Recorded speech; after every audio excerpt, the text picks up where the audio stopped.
All right, ladies and gentlemen, welcome to another edition of the broadcast. I'm your host, Josh Reeves. This is the Saturday, May 25th, 2019 edition of the broadcast. And this is show number 2 of our special Fucked Up Like Jerry's Kids Memorial Day weekend telethon, audiothon, whatever you want to call it. Telethon technically means television. We're not doing anything televised. So audio telethon is what we'll call this. But if you didn't listen to last night's show, then you won't have any idea what the fuck I'm talking about right now. So go back and listen to last night's show before proceeding with this one. But glad you're all here with me tonight. One of our listeners pointed out, and they were exactly right.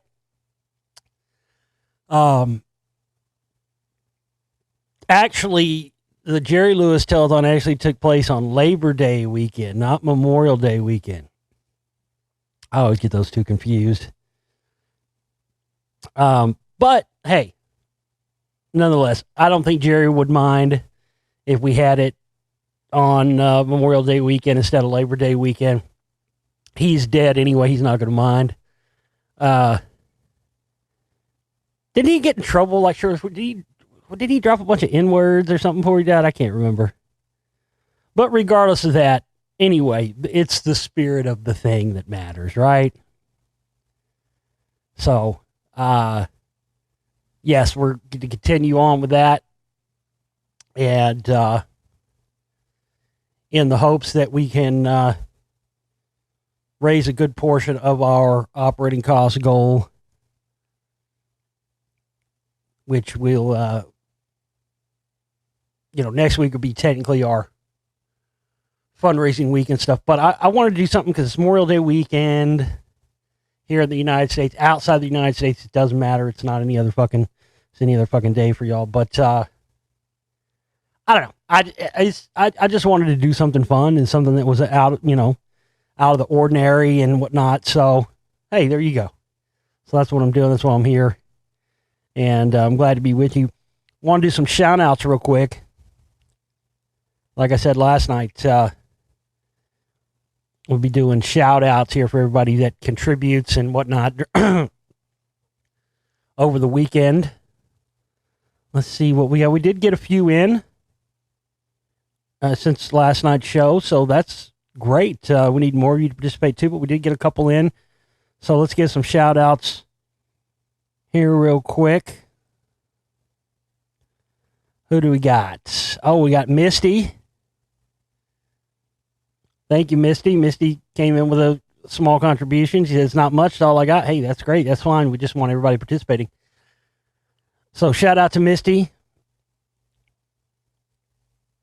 Misty's one of my favorite people. Misty's great. Shout out to you, Misty. Much love. What else we got? We got, who else did we get some from here? John, our buddy John. JP. Oh, John, I love you, John. Thank you so much for throwing some in, pal. You're always, John always comes through, and he's a big supporter of my work. And when he goes on other shows, he always gives me shout outs and stuff to my work. I really appreciate that. Much love to John. Steven. Big shout out to Steven. Thank you so much, Steven, for coming through and participating and pitching in, man. It's much needed. Every amount that, any amount you guys contribute is much needed. Let's see, what else did we get one from? And this one doesn't have a name on it. It just has like a screen name or something. It doesn't have an actual person's name. It just says Reorient. So Reorient, shout out to you, bud. You've contributed in the past and stuff before too. So thanks to everybody for helping us kick off our Memorial Day weekend. Fucked up like Jerry's Kids Telethon. Hope you're all out there getting fucked up like Jerry's kids in your own way, shape, or form, whatever that might be. That's awesome.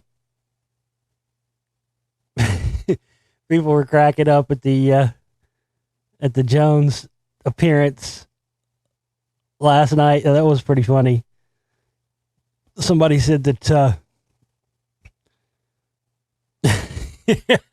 Mermaid Moxie says, how funny is it when Alex says, if anyone needs to get fucked up like Jerry's kids, it's me.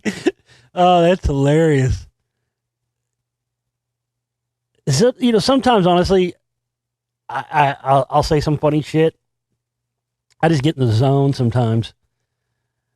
And I had to go back and listen to this stuff sometimes. Like people say, oh, you said this or whatever. And I was like, did I? When I said that? And I had to go back and listen to it again because it's weird, dude. When I get in the zone, man, I just kind of, it's kind of like a blackout. It's like sometimes I don't remember the funny shit that I said.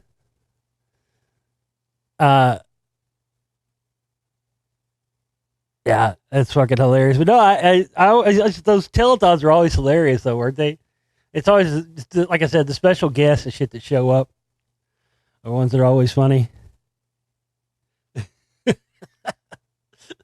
Oh, man. I was trying to think what all voices I could do. Because sometimes I'll be hanging out with friends or something, and somebody will bring up somebody, and I'll just randomly go into a impersonation of it, and my friends are like, man, you can do that well. So that's pretty funny. Well, let's see. I wonder if we're going to have any special guests show up tonight or no. The one I always do that makes people laugh is Sebastian Bach. You know who he is from Skid Row? I never was a Skid Row fan, but I like him. I like Sebastian Bach. I think he's funny. I think he's hilarious whenever he shows up on Trailer Park Boys. But I'll do that sometimes to crack up a friend of mine. It's pretty hilarious. Dude, what the fuck, man? It's Sebastian Bach. I came here to rock, man, or what? Dude, what in the fuck is this? We're having a telethon up here, man. I would have came and sang, I Remember You. What in the fuck, man? I was so fucked up last night. I tried to go on stage. I fell off the stairs. I'm all fucked up and loaded, man. Did you see me on the cover of High Times magazine, man? What the fuck? So there you go. Thank you, Sebastian. Folks, I hadn't forgot about you, but last night I was telling you about the. It's one thing, another thing is another, folks. We got these Soros pizza delivery drivers that we had last night. And so tonight I was like, I'm not going to deal with that again. I'm going to take my kids and we're going to go to In-N-Out Burger, take them to the drive-thru. And folks, I'm not even kidding you. We had George Soros agents. And I think the young lady that was running the fry Googer, I think she was a Hillary Clinton operative. I'm pretty sure.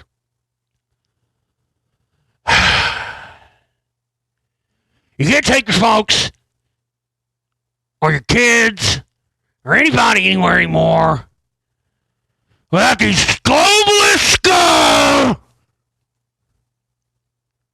at the goddamn drive-thru. I'm sick of it. I'm sick and tired of it. I'm talking to you, Soros. I'm talking to you, Hillary. Everywhere I go. I mean, I can't even, folks, I got to tell you, I can't even go to the restroom anymore. I can't even, I tried the other day, pull off the side of the road and go to a gas station. I'd eaten a lot of enchiladas that day, and I just had to pull off the side of the road.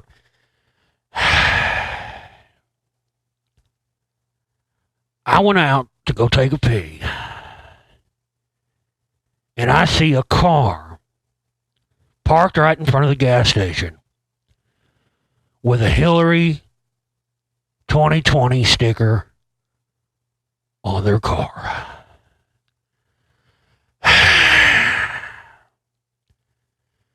I didn't even know. I didn't even know Hillary was fucking. I didn't even know Hillary was running for president until 2026. I mean, I thought she was out. So somebody is fucking with me, Skull. I'm tired of it. I'm coming for you. All right, Alex, what the fuck, dude? Get the fuck out of here. Fuck off. Tired of that motherfucker. I try to be nice. I do, I swear. I try to be nice. I try to give him a few minutes. Come on. Maybe bury the hatchet a little bit. And what's he do? He can't come on without fucking talking about Soros and Clinton every fucking 2 seconds. So, listen, I agree they're scumbags, but come on, Alex. But, yeah, that's hilarious. Maybe Tupac will show up later or something. I don't know. That'd be pretty fucking awesome. That's what we need. Tupac from the grave. That's what we need. That would be the real telethon right there. You know what I'm saying? That's what I want to see on the telethon. Fuck all these, like, Tony Danza answering the phones and shit, and Phyllis Diller. Fuck all that shit.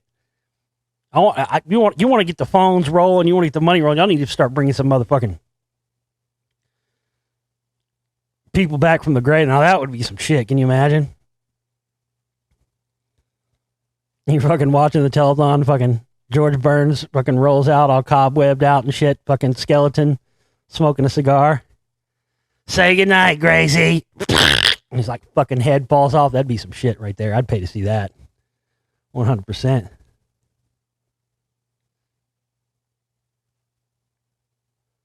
West Coast Rider coming up behind you. Should've never fucked with me.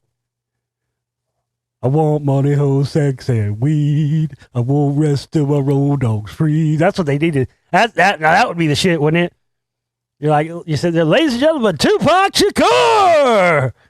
He fucking comes out like fucking, yeah. What's up, bitches? I've been in Cuba, motherfucker. That would be some shit. That would be some shit right there. But yeah, I completely forgot. No, it makes total sense. I'm glad somebody did remind me that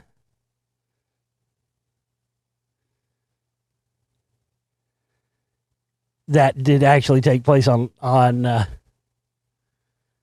Labor Day weekend, not Memorial Day weekend. Well, Labor Day weekend.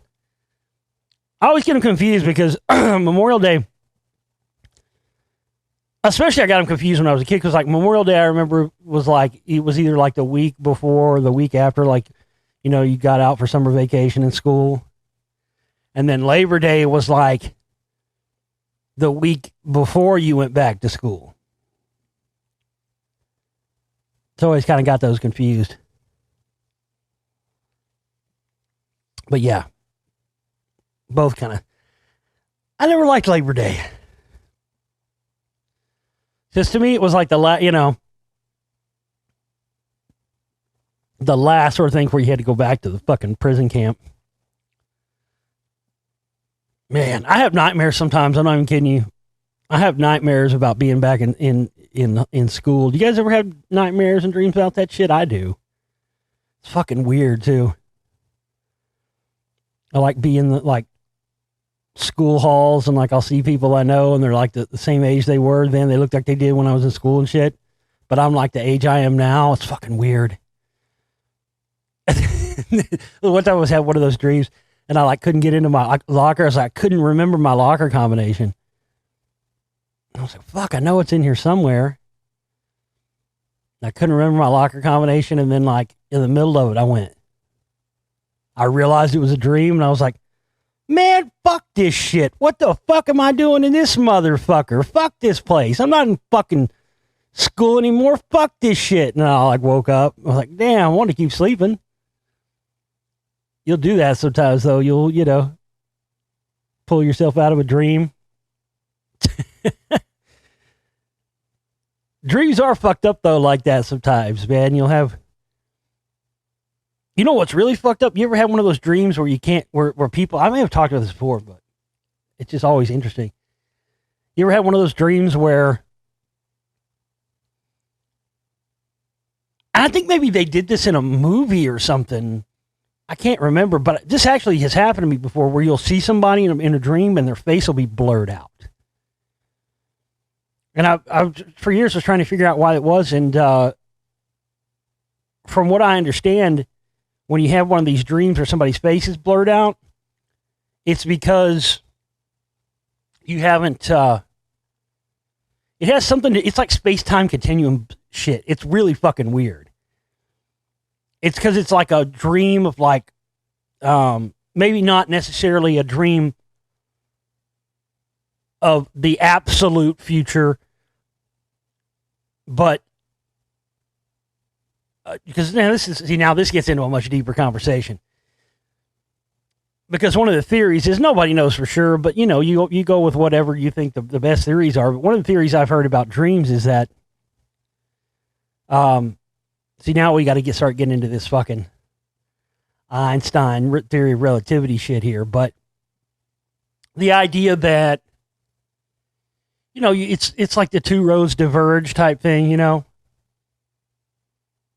There's a road going to the left, there's a road going to the right, and you choose to go to the road to the right.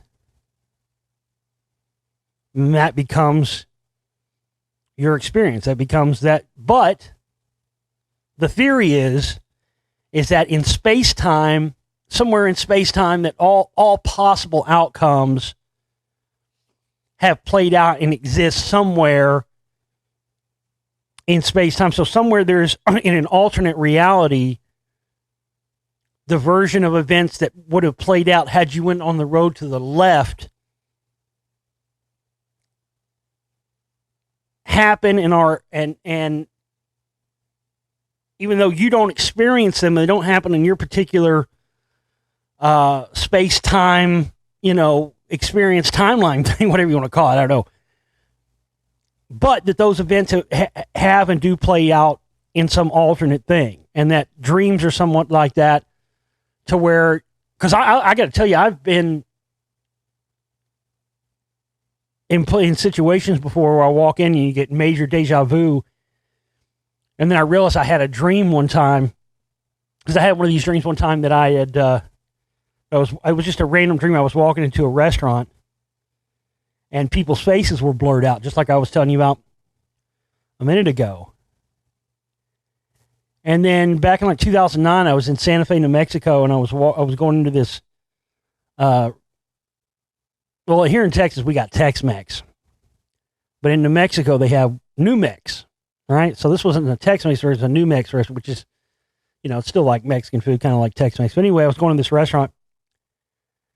First time I'd ever been to Santa Fe, and I'm walking in, and it just all starts coming to me, and I went, oh man, I've seen this before. Except only this time the faces weren't blurred, because I was really experiencing it. And we were walking through this restaurant, and I'm looking around and going, oh my God, I had seen everything in detail, 100%, that I was experiencing in real time. I'd already seen it in a dream. It was so bizarre. I looked and I was like, I knew what things were about to happen seconds before they happened.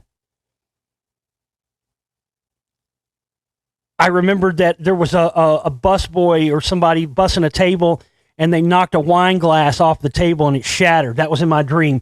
And about half a second after I remembered that, I looked over and a busboy knocked a fucking wine glass off the table and it shattered. I'm just sitting there walking and I'm going, oh man.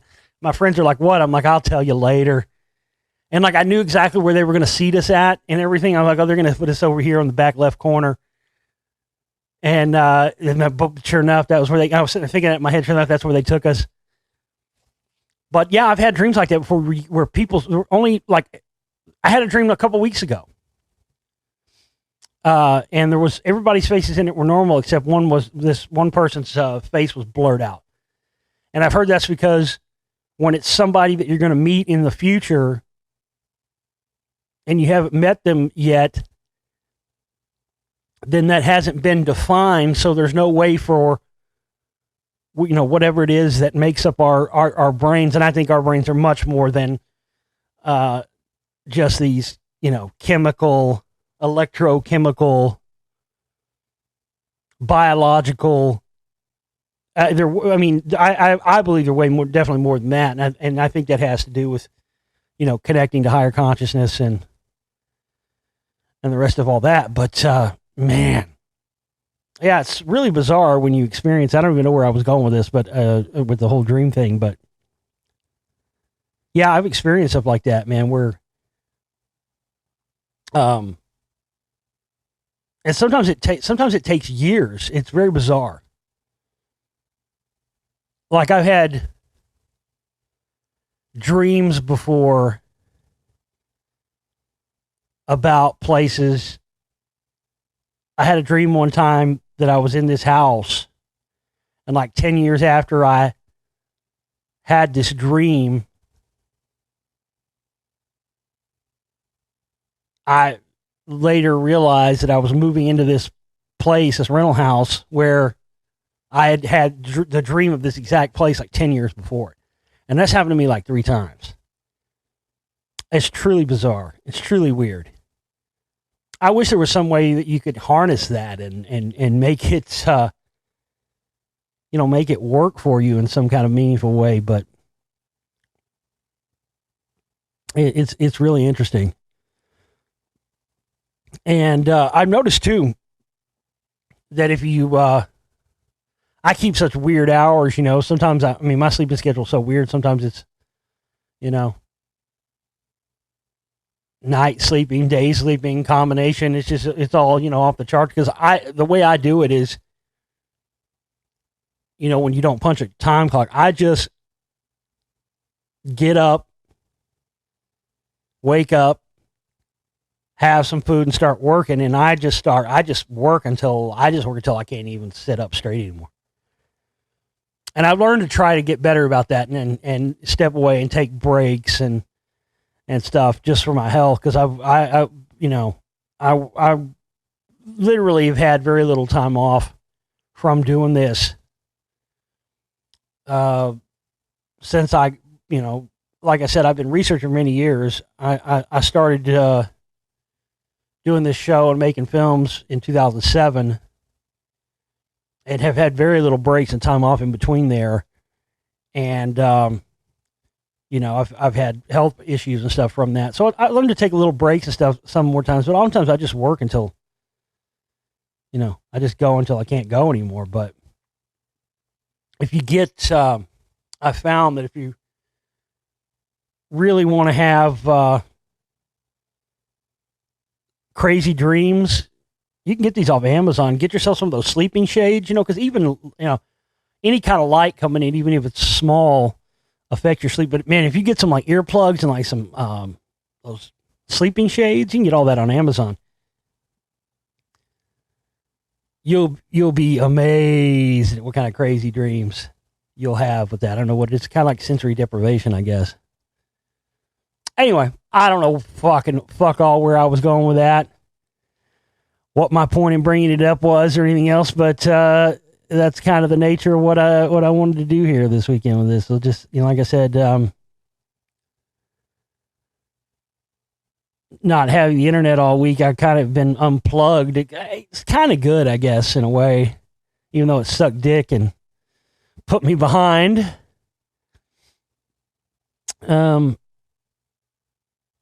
But at the same time, it gave me some time to catch up on some other stuff. I watched this series. Man, anytime, I know a lot of you out there are probably the same way. I never got into Game of Thrones. I'm sorry. I know everybody's all fucking excited about that. I don't know. I just can't get excited about butt sex and incest and bloodline bullshit and all that. I don't know. I never watched one single episode of that show, so makes no difference to me whether it was good or not good or anything else. But I do have to say that's why I quit watching shows and TV shows many years ago. I mean, it's happened to me forever. Every time, my whole life. I don't know. I guess it's just because of my weird taste or whatever. But it seems like every time that I find a show that I actually want to watch and enjoy and get into, it's like it gets canceled almost every time. Very rarely has there ever been shows that I've been into that, had a full run or whatever. But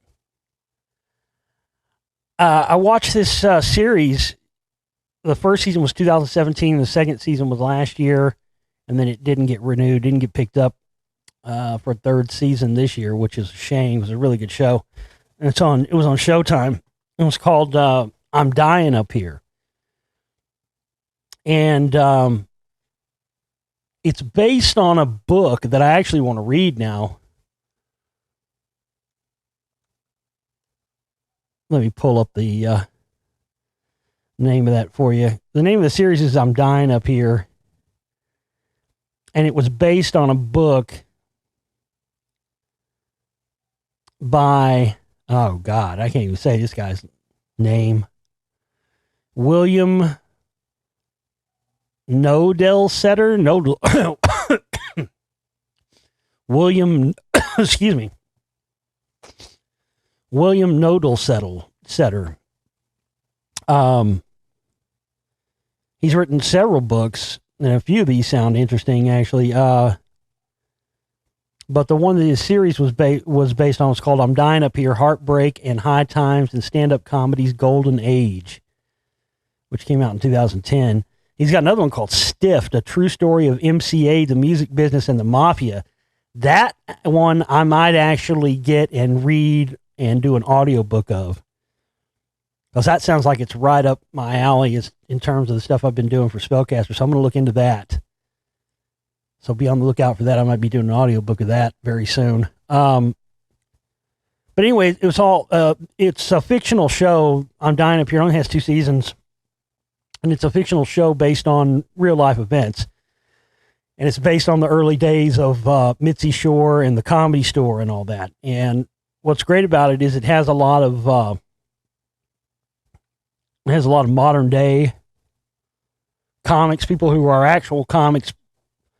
Some of who are actually do perform at the Comedy Store today. It's got Andrew Santino, who, by the way, was on. This was crazy. The last time that Joe Rogan went on with Alex Jones when they squashed their phony beef bullshit or whatever, he had Joe Rogan was in Austin. And he had Andrew Santino opening up for him, and they were telling Alex Jones, "Hey, you just come with us. You should come with us to the comedy show tonight. Come see our show or whatever." And and Alex was like, "Okay, whatever, on the show." Come to find out, they won't even let Alex Jones in comedy stores, in comedy shows now. They wouldn't let him in the comedy club in Austin, and then he went to L.A. and was going to go to the Comedy Store. They would not let Alex Jones into the Comedy Store in L.A. a couple of weeks ago. Damn, that's some shit right there. That's one thing to get banned from platforms, but you know what, man? I'm happy to have. Listen, I'd love to have thousands upon thousands more followers. I'd love to have thousands more supporters and all that stuff. But you know what, man? I wouldn't trade any of it. I mean, I can go out and about in public and, never get recognized. It's happened before. I mean, it's happened a couple of times. There was one time right after I was on Coast to Coast AM the first time. And I went to this steakhouse, this nice steak place in Addison right here in Dallas. And there was this waitress, man. She was like a fucking 9. Strong 9. She was so fucking smoking hot. And I was giving her my order and stuff, and she was like, she kept having this look on her face, like she's, kind of like perplexed about something. She's like, do I know you from somewhere? Blah, blah, blah. She's like, I don't think so. I never met this chick before. I was like, no, I don't think so. I'd remember you. You're fucking hot. But we got to talking and stuff. Come to find out, she listened to Coast to Coast AM, and she had just heard me on there the night before. So she was freaking out. There's been a couple times, not very often. There might be once or twice a year. I've had it before where I've been out, waiting in line to get into a show or something, and and be having a conversation with somebody and somebody hear my voice and turn around and be like, hey, are you that one guy? That's pretty funny. I remember one time I bought this guitar pedal at a Guitar Center or something. I didn't like it, and I went to take it back, and they're like looking at the name or whatever, and he's like, Josh Reeves. He's like, guy at the door is like, I have a friend named Josh Reeves. I was like, really? He's like, yeah. He's like, I was like, does he often complain about there being some other Josh Reeves that's a radio talk show host that's an asshole, and sometimes he gets mixed up with him? He's like, yeah, he has said that. I'm like, be me. Be me, you're welcome. No, I mean, I can't imagine. Can you imagine that? I mean, listen, I don't, fuck Alex Jones. You know how I feel about him.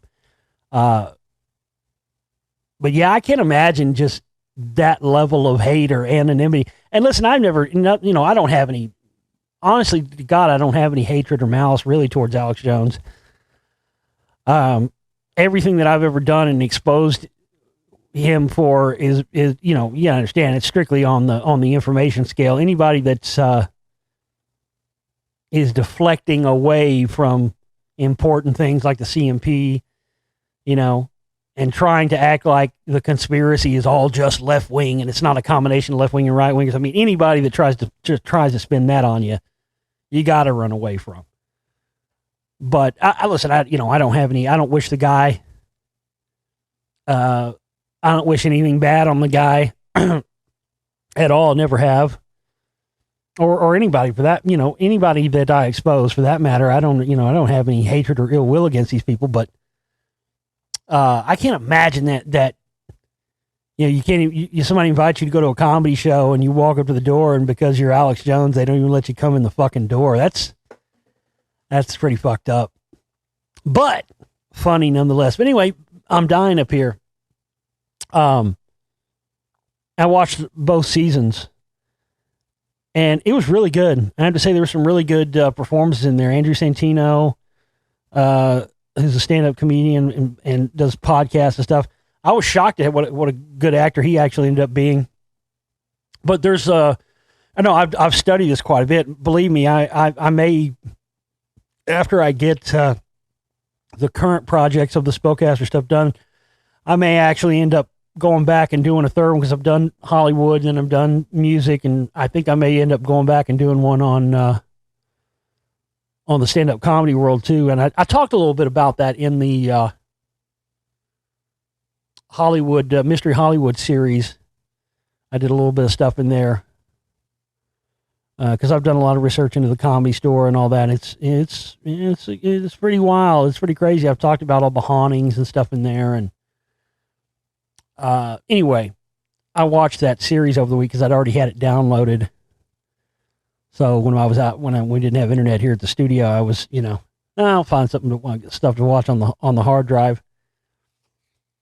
And it was really good. I was, it was disappointing that there's not a third season. But even though it's fictionalized, many of the stories and a lot of the stuff that's in that show did actually happen in real life. So there's a woman that plays Mitzi Shore, or it's a character based on Mitzi Shore. Her name's not that in the show. Anyway, if you haven't seen that and you're into that stuff, man, I would definitely suggest downloading both those seasons and watching it.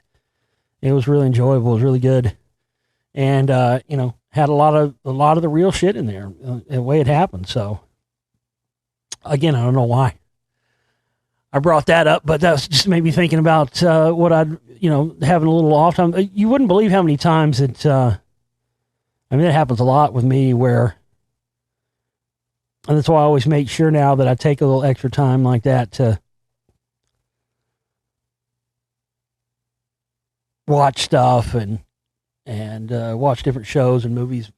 As I've talked about many times, some of the biggest revelations and discoveries that I've made on information have come at times when I'm not looking for it, where I'm just having, some downtime or something. And oftentimes that's where I end up finding some of the biggest revelations and stuff that I've ever found. So you just never know where you're going to find stuff at. Let's get into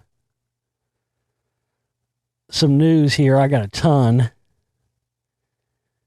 And again, this is our Fucked Up Like Jerry's Kids Memorial Day weekend special. We'll be doing some special shows, updates, and reports here.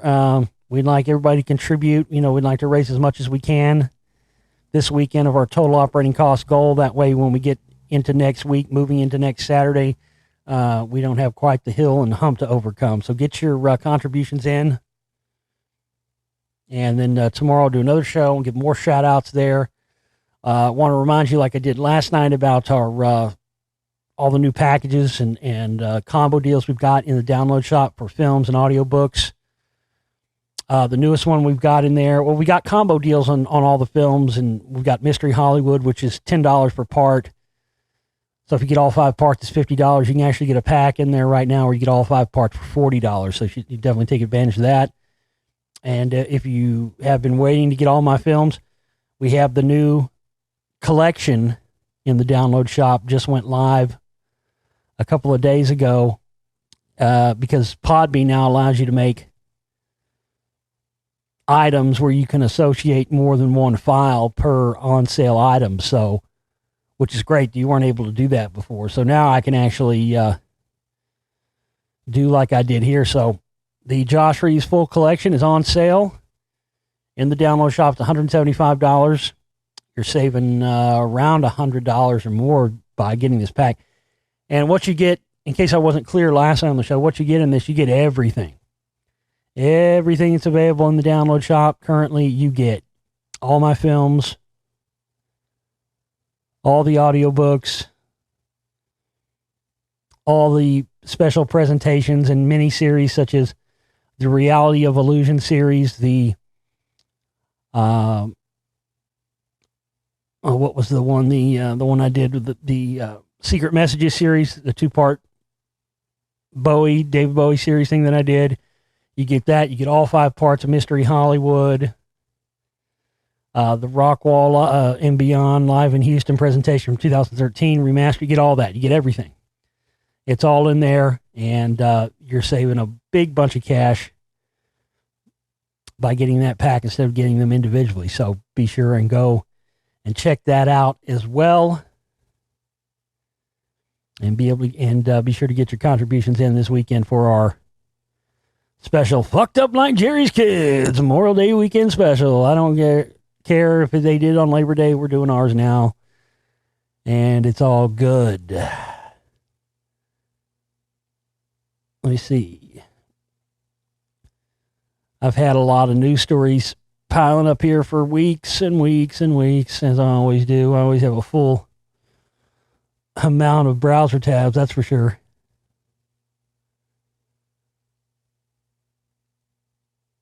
Let me see what I got. Gotta scroll back some here. Give me a second.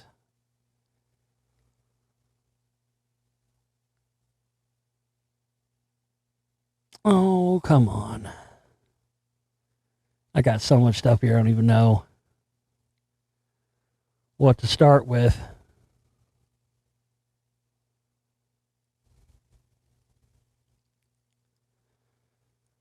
Oh, bear with me, brother. Oh.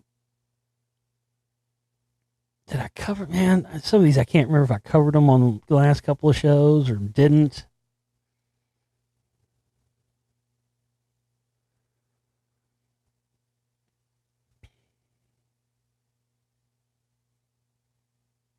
I talked about that for sure. I talked about the...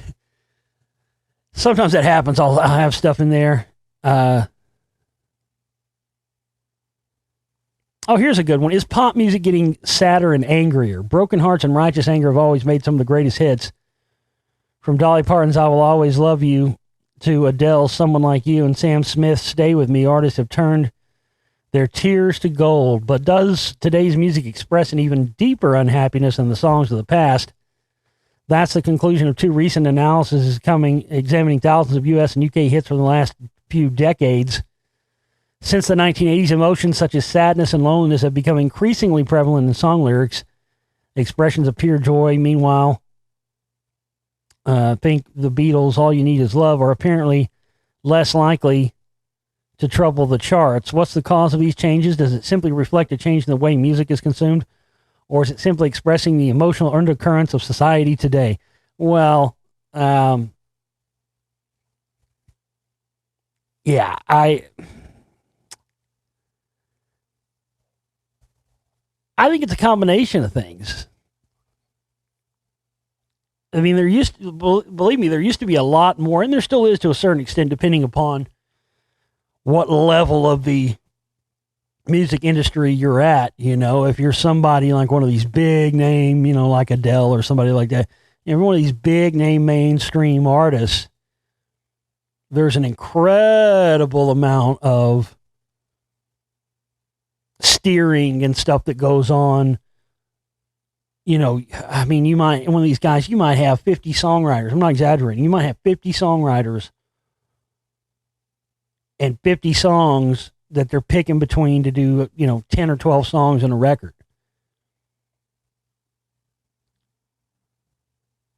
But I think I think what it is more than anything is that, you know, as the world changes, I mean, listen to the topics and stuff they were singing about in the 60s and listen to the topics they were singing about in the 70s. And then when the 80s came along, it was just garbage music. And I think the 90s were just, everybody was still depressed because the 80s sucked so bad. I think that's what spawned a lot of the, you know, darker depression. It's like, man, we're just coming out of the 80s. It sucks so bad because, like, it made people depressed. But let's see what they say here. Let's first consider the evidence. Lyre Shamir at Lawrence Technical University gathered the lyrics of 6,150 Billboard Hot 100 singles from 1951 to 2016 and fed them into an algorithm. Well, here we go. The software had been previously trained to identify linguistic markers of different emotional states and personality traits, including sadness, fear, disgust, joy, and extroversion. And although a computer will clearly miss some of the nuances of complex lyrics, its assessments do tend to agree with human judgments. It correctly identified that the dominant emotion in Bonnie Tyler's hit Total Eclipse of the Heart, for instance, was sadness. Really? I don't agree with that. Man, that's funny though. I had this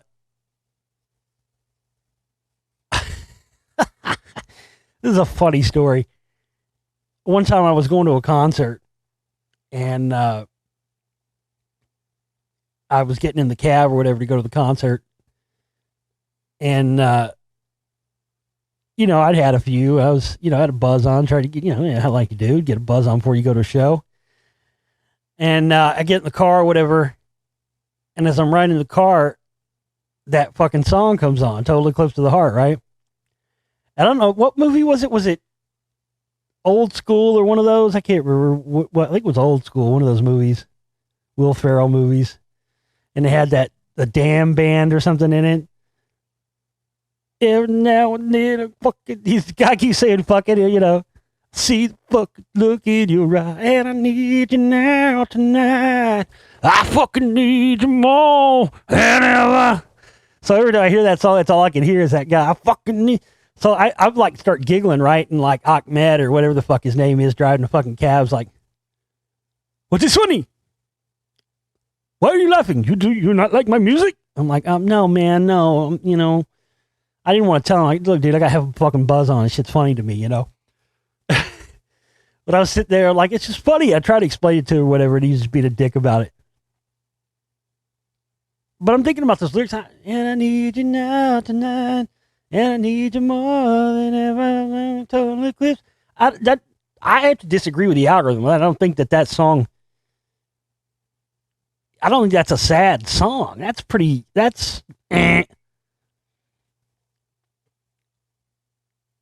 So I have to disagree with the algorithm on that. The Village People's YMCA, meanwhile, scored 0.65 for Joy. Joy?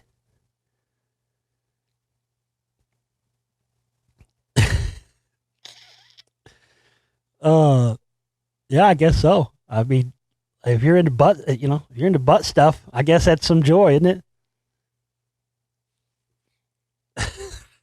I think this. I don't know. I just think it's funny that they would recognize YMCA as being a song about joy. And here we go. And Queen's "We Will Rock You" scored a whopping 0.85 on the scale of extroversion, which sounds about right for the rockers stomping bravado. Extroversion, like it being an extrovert. Well, I don't know. Those are silly designations, aren't they? Why? Because it says "We will rock you," so that's extra. Well, I mean, that was a song about that was strictly written for trying to get for crowd participation. I don't know. I think some of the metrics they're using for this is kind of fucked up. And not only that, songs can mean different things to different people. There's no one, any songwriter in the world will tell you, there's no one right or wrong explanation or interpretation of any song. Boy, that would be boring, wouldn't it? I mean, there's been songs, I can't think of an example off the top of my head, but I know for a fact there's been many songs through the years that, when I was younger, they meant one thing to me, and then, later on as I got older, I hear the song again, I go, oh man, fuck. I didn't get that, because when you only have a certain amount of life experience, a song may not mean nothing to you because, you don't mean anything at all to you because you don't have any life experience that relates to that. But then after you've done some living and you get older, I have a example, Bob Seger, "Against the Wind." I heard that when I used to hear that song when I was a kid or whatever, it meant nothing to me. I didn't dig that song. When I got older and I heard that song, I went, motherfucker, that song is my whole life. And it was like written when it was probably recorded when I was a kid or barely even a baby or something. You know what I mean? There's no one right or wrong interpretation to anything. And that's one of the great things about songs. I can tell you this from being in bands and playing songs and stuff for years. I used to write these songs that weren't necessarily about things that I'd experienced myself, but I'd seen other people experience, with heavy emotion. And so I would write songs about them. But when you're the person delivering the song, people always, 100% always think that that's directly coming from you and your own personal experience. So yeah, I used to have people come to you, oh man, I really like that one song that you do. Oh man, I'm sorry that happened to you. I was like, what are you talking about? Oh yeah, man, that sounds like that girl really did you wrong. As you talked about the song, like that didn't happen. I made that up or whatever. But and then it kind of ruins it. And they're like, oh, and then they're mad about it. So that's another thing. I think it's you just have to let people think a song is whatever it's about, and that's what's great. It can have one meaning to you at one time, and I think that's what good music does. Movies are that way for me too. I mean, there's movies and stuff that I've seen or I saw when I was younger, and either didn't like or didn't get or didn't understand. Then you go back and watch them after you've lived a life and had some life experience. You watch it, you're like, oh man, this is fucking awesome. I get this now. And, again, this goes along with what we talk about often on this show with the AI algorithms and the kind of stuff. It's like trying to, and this is, they're already doing this. I'm sure I can't 100% show you proof that it's going on, but just based on what I've read and stuff like what they're saying here in this article, you're going to see more of that. They're going to be, they're going to try. If you think they've homogenized music now, I mean, with all these as the algorithms get better and the processing power gets better and all that stuff, man, I mean, there's going to come a time that they're going to start doing this more and more. They're going to start trying to feed stuff into these algorithms to see what topics and what words and what emotions and whatnot register the most with the audience. And you're going to have people that are exclusively and strictly writing songs based on what these algorithms tell you will have the most likely success of being a hit or something. And fuck that. Fuck that shit. I don't want any part of that. I mean, I would completely disavow any artist. You know what I mean? I mean, you should just, the thing about why people have related to whatever music artist, name one. It could be whatever genre and whatever sex of the person or whatever. It just doesn't matter. I mean, a good song is something that makes you feel it. I want to feel it. When I put on a good record, that's what my record collection consists of. My record collection consists of stuff that makes my fucking hair stand up on my arm, no matter how many times I've heard it. That's what I go for,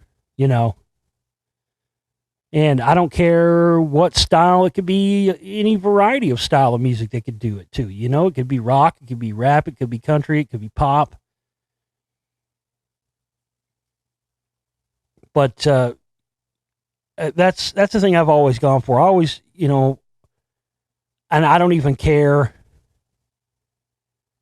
if the person's even that adept of a musician. I mean, listen, I love technical, precise stuff. There's an enjoyment to that just as much as I like simple 3 or 4 chord stuff, That's why I've always been, I think Rush has always been one of my favorite top 2 or 3 bands of all time.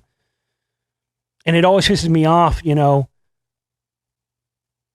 these idiots, they think, you're a Rush fan, huh? Oh, hey, you must be into Dream Theater. Nope. Fuck Dream Theater. Fuck them and their dirty shitholes. Bunch of fucking wankers. No emotional. It's, if that's cold and sterile as a hospital operating room. That music. Oh, well, what, you don't like Dream Theater? You like Rush? It's the same thing. No, it's not. No, it's not. No, it's fucking not. Rush may play a lot of notes per second and this, that, and the other, but if you listen to, the thing is, they never sacrificed any of that for songs. You still got to have a tune, man. It's great you can play 1,000,000 notes per second, but if you don't got a tune, you don't got shit. And that's what made Rush great, was the ability to be able to combine the technical prowess and musicianship along with stuff that would still have convincing emotion. I've always been a fan of convincing emotion over, technical precision.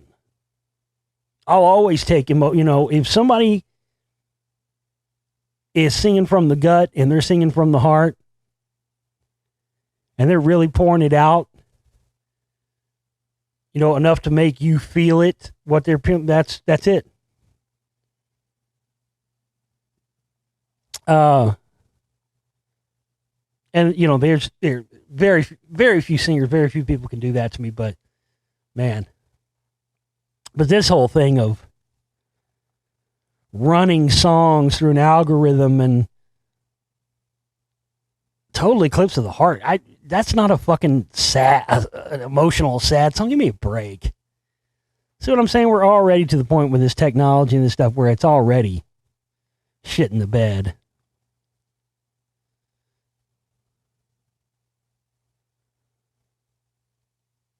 What else do we have here?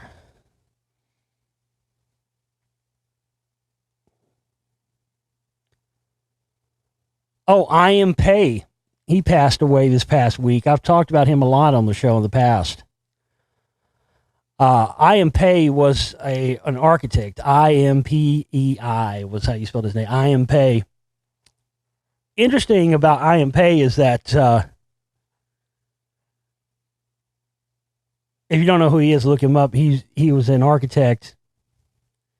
He designed the pyramid in the Louvre in Paris. And he also designed a lot of stuff. I mean, our whole entire skyline pretty much here in Dallas, Texas was designed by this guy. But what's interesting is that he was the first guy I ever heard somebody say, this was when I was a kid. This would have been back in the 80s, when I didn't even know what a lot of this shit even was or meant yet. But I.M. Pei has always been on my radar and always stuck out to me, not only because of his architectural achievements, obviously the stuff, the Louvre in Paris, the pyramid, the glass pyramid there. And he also designed Dallas City Hall, which is the building that you see as the OCP headquarters in the movie RoboCop. One Dallas Center, Energy Plaza, Fountain Place, the Morton H. Myers Symphony Center. He designed all those here in Dallas. He was the first guy when I was a kid that I ever heard somebody say, an adult that was older than me, that I overheard somebody say, I.M. Pei is in the Illuminati. And I heard he was the first person I ever heard somebody say was in the Illuminati. I don't know how they got that information. I don't know where it came from.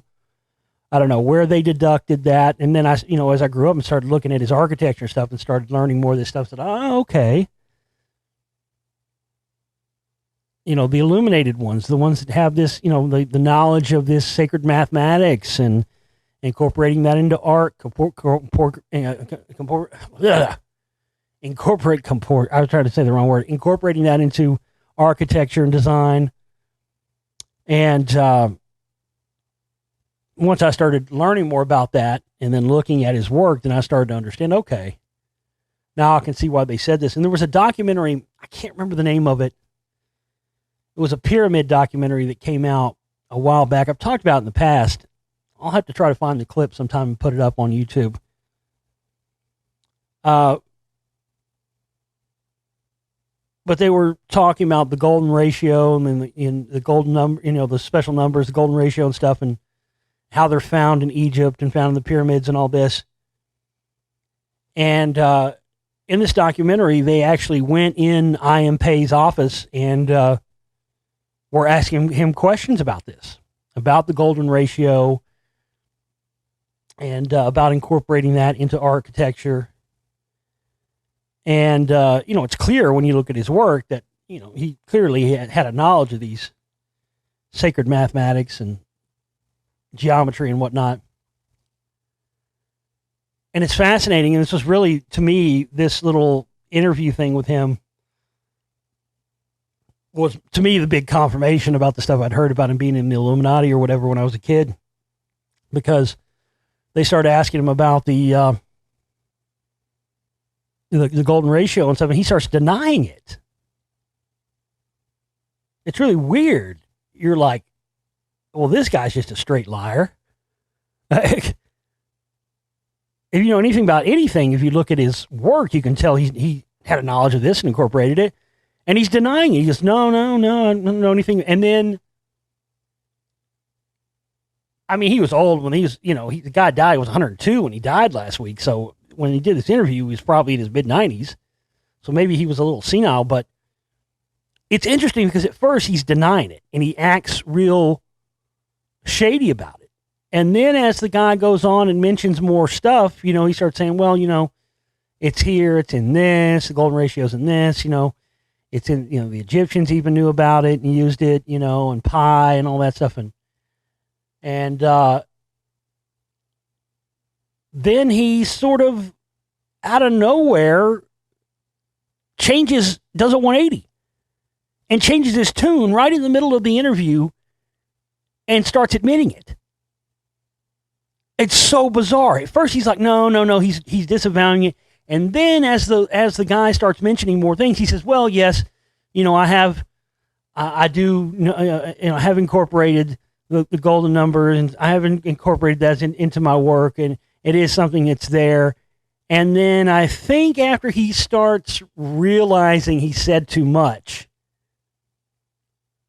then he has a freak out, and he's like, I gotta go, I gotta get. Then he ends the interview and hurries, shuffles the guy out of his office.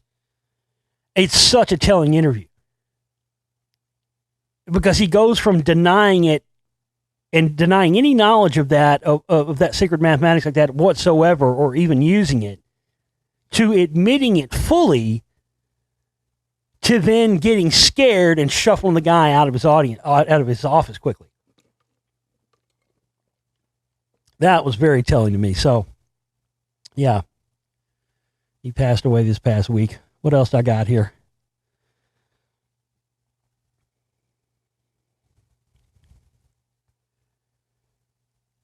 Oh, let's see.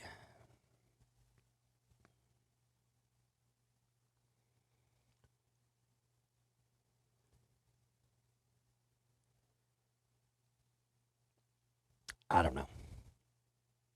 Oh, crap. There it went, the whole damn thing. Just crashed. Shit.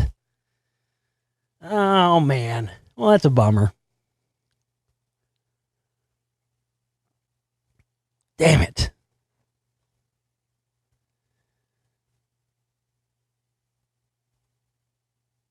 Yeah, I'll try to gather this stuff back up and we'll do more tomorrow. I just wanted to at least get up here tonight and do another round for you guys. I'm sorry I didn't have more prepared or more ready. I thought I had more stuff than this, but now my whole browser's crashed. So yeah, I guess we'll just wrap it up there for tonight. But hey, I'm going to continue to be back. I'll be back here with you tomorrow. I'll be back here with you Monday.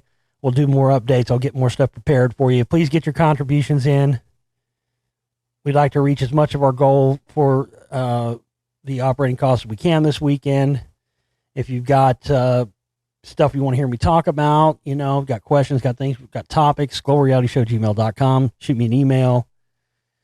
And be sure to hit the download shop. Get yourself a subscription to the archives. Whatever you can do to help support our work like our other great supporters. A couple of supporters we had here in today. We need more, and we need all of you. And many hands make light work, and there's so much work to do, and I'm excited about what we got coming in the future, and I got to get back to work on that right now. We'll be back here tomorrow. I love you guys. We'll see you then. Take care.